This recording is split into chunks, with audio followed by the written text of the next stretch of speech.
Jeune chef d'entreprise dans le domaine pharmaceutique, Laurent Demanche a voulu changer de vie, réaliser son rêve et découvrir le monde avec ses 3 enfants à bord d'un camion de pompiers qu'il a appelé Chamaco, les premières syllabes de Charlotte, Marine et Corentin. Avec sa femme, il a filmé et photographié son carnet de route pendant 2 ans à travers l'Afrique et l'Amérique du Sud pour que ses enfants sachent plus tard qu'on peut toujours réaliser ses rêves et que le monde ne se résume pas à leur univers. Juste avant de partir en voyage, j'étais chef d'entreprise. J'avais ma propre société d'études de marché dans le domaine pharmaceutique. Ça roulait. Et ça fonctionnait très bien. Je travaillais 16 heures par jour. Et Vous gagnez beaucoup d'argent. je gagnais bien ma vie. Et on avait un bon confort matériel. Mais au bout d'un certain nombre d'années, j'avais l'impression de tourner en rond, d'avoir fait le tour de ce que je pouvais apporter à une société. Et vous Et je me ennuyez suis vite ennuyé, ouais. Je me suis vite ennuyé. Et j'avais envie de plénitude, de remplir ma vie de quelque chose d'important, qui donnait du sens à ce que je faisais. Et je cherchais par quel moyen le faire. Et d'ailleurs, vous aviez, je crois, lu une phrase de Paulo Coelho qui vous avait marqué. Une phrase qui est un moteur dans ma vie de Paulo Coelho, qui dit « Si vous pensez que l'aventure est dangereuse, je vous déconseille la routine, elle est mortelle. » Et c'est un soir, avec mon épouse, on s'est dit, bon ben voilà, on sait que ça nous va pas, on sait qu'on tourne en rond, qu'on s'embête, qu'est-ce qu'on pourrait bien faire? Beaucoup d'amis nous ont dit, ben oui, mes enfants, ils sont devenus ados trop vite et j'ai pas su en profiter, j'ai pas su suffisamment de passer de temps avec eux, ils ont déjà quitté la maison. Et on a décidé de vendre la société. Une fois qu'on a vendu la société, on a dit bah, génial, on va pouvoir passer du temps avec nos enfants. Mais surtout, on avait envie de montrer aux enfants que le monde qu'ils connaissent n'est pas forcément le monde réel, que la société dans laquelle ils évoluent, c'est pas forcément ce qui se fait partout et c'est pas forcément ce qui existe de mieux sur Terre. Donc c'est l'aventure, vous achetez un camion de pompier, un vieux camion. Oui, c'est un vieux camion qui a 30 ans, que j'ai racheté aux pompiers de Dijon. Et on a décidé de le transformer en camping-car. 10 mètres carrés pour 5 personnes. Voilà, 10 mètres carrés dans 5 personnes. Donc effectivement, c'est tout petit.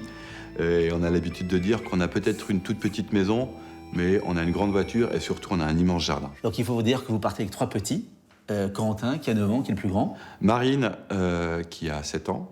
Et Charlotte, qui a 2 ans et qui, au moment du voyage, était encore en couche. Et on a décidé de les entraîner avec nous. Donc vous êtes partis 2 ans. Vous avez fait pendant 1 an l'Afrique et pendant 1 an l'Amérique latine. Il y a 1000 images de ce voyage que vous avez ramené d'ailleurs. Quelles sont les plus fortes ? Les enfants étaient un excellent ambassadeur pour pouvoir rencontrer les populations locales parce qu'effectivement, ils s'affranchissent du langage.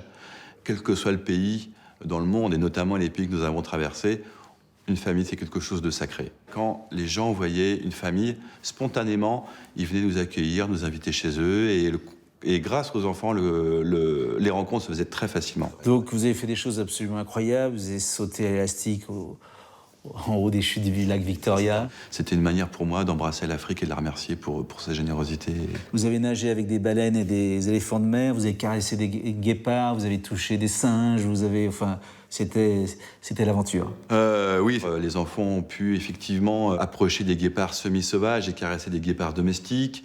Ils ont pu voir comment une maman baleine s'occupe de son bébé. Comment des hippopotames font l'amour, comment des hippopotames font l'amour. Ce qu'il faut dire, c'est que vous avez même approché des tribus très, très, très reculées, qui d'ailleurs étaient un peu effrayées par votre arrivée. Ouais, c'était une grande chance qu'on a pu avoir dans ce voyage. C'était une route très difficile entre le sud de l'Éthiopie et le nord Kenya. On s'est aperçu d'ailleurs après coup que c'est une route qu'on se traverse normalement que sous escorte armée. Mais on l'a fait sans savoir à quel point c'était dangereux. Et un jour, la soirée d'un bivouac, on s'est garé sans le savoir auprès d'un petit village qui était caché. Et ce sont les enfants du village qui sont venus nous approcher, très effrayés. Ils avaient très très très peur de nous. Qu'est-ce qui s'est passé ? Et on a essayé quand même d'établir le contact avec eux. Le contact était très difficile parce qu'ils fuyaient notre approche. Mais par contre, ça a été possible que grâce à Marine, qui s'est approchée d'eux, qui leur a montré ses mains en disant bah voilà, je suis peut-être différente, mais regarde, mes mains elles sont peut-être blanches, mais elles marchent exactement de la même manière que toi et tout ça. Vous avez découvert donc le monde à travers les yeux de vos enfants ? Oui, et chaque enfant avait une approche différente. Corentin avait une approche plus intellectuelle. Il avait besoin d'une approche un petit peu chiffrée, un petit peu mathématique. Il faisait des fiches sur les pays. Marine avait une approche beaucoup plus émotionnelle, sensorielle. C'était elle qui allait au-devant de tout le monde.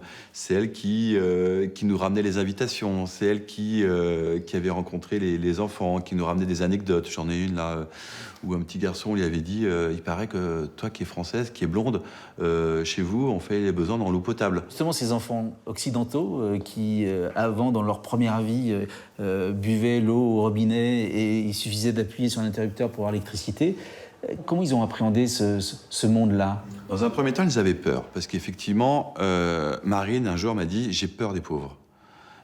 Parce que ce monde-là, qui était complètement différent du sien, de ce qu'elle avait connu et de son confort, qu'elle recherchait quand même, parce que les enfants, quand même, continuent de rechercher le confort, l'effrayait. Qu'est-ce que vous avez répondu à votre enfant qui dit « j'ai peur des pauvres » ? C'est compliqué. Oui, en leur disant qu'effectivement, c'était un petit peu ce qu'on était venu chercher, qu'ils vivaient dans un monde privilégié. Et que pour pouvoir grandir dans notre monde, c'était de comprendre un petit peu ce qui se passait autour. Il faut dire que leur mode de vie a complètement changé, qu'ils avaient des réflexes différents. Oui, effectivement, parce que le camion, vivre en camion, ça impose des contraintes. Ça veut dire que l'eau est précieuse, l'eau est chère, il faut faire attention. C'est-à-dire que on va pas prendre une douche tous les jours ou 2 douches par jour comme on le faisait en France. L'énergie est importante, notamment l'électricité du camion. Et Charlotte, qui est toute petite, elle était la première à avoir compris ça, parce qu'elle avait vraiment compris le voyage. Et tous les matins, je la voyais inspecter, passer sous le camion et regarder s'il n'y avait pas des fissures, m'alerter quand il y avait une tache d'huile qui apparaissait, chose que les grands n'ont pas fait. Elle avait senti ce lien vital qui nous unissait à ce véhicule. Est-ce que vous avez des moments de doute, vous qui cherchez du sens à votre vie, en vous disant c'est peut-être trompé de route? Oui, parce qu'à partir du moment où l'extraordinaire devient son quotidien, on s'use un petit peu. Et au bout de 2 ans, à vouloir sans cesse découvrir, rencontrer, etc., on s'use, on se fatigue. Et un jour, je crois, vous étiez au Pérou, vous n'avez pas eu envie de monter en haut du Machu Picchu et vous vous êtes dit, il faut rentrer. Il n'y a plus l'émerveillement. Voilà, on était à 20 km du Machu Picchu. Ça demandait quand même un effort particulier pour Charlotte de marcher pendant 4 heures de nuit. Et cet effort-là, on n'a pas voulu le faire alors que ce n'est plus beau site du monde. Et on se disait, voilà, notre capacité à s'émerveiller, à s'étonner, elle devient usée. Il est temps de rentrer.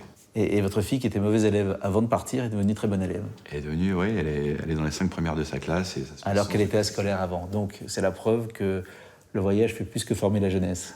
Finalement, le temps qu'on passe en voyage, il est beaucoup plus concentré, beaucoup plus efficace que le fait de s'ennuyer des journées entières à l'école. Qu'est-ce que vous avez appris sur vous qui vouliez donner du sens à votre vie avec ce voyage? 2 choses essentielles pour moi. D'abord, le lâcher-prise. Parce que lorsqu'on était chef d'entreprise, on a besoin d'avoir un contrôle sur tout ce qui se passe. Et puis une chose que je voulais vraiment transmettre à mes enfants, qui pour moi est essentielle, c'est on peut réaliser ses rêves. Ce voyage, c'est un rêve.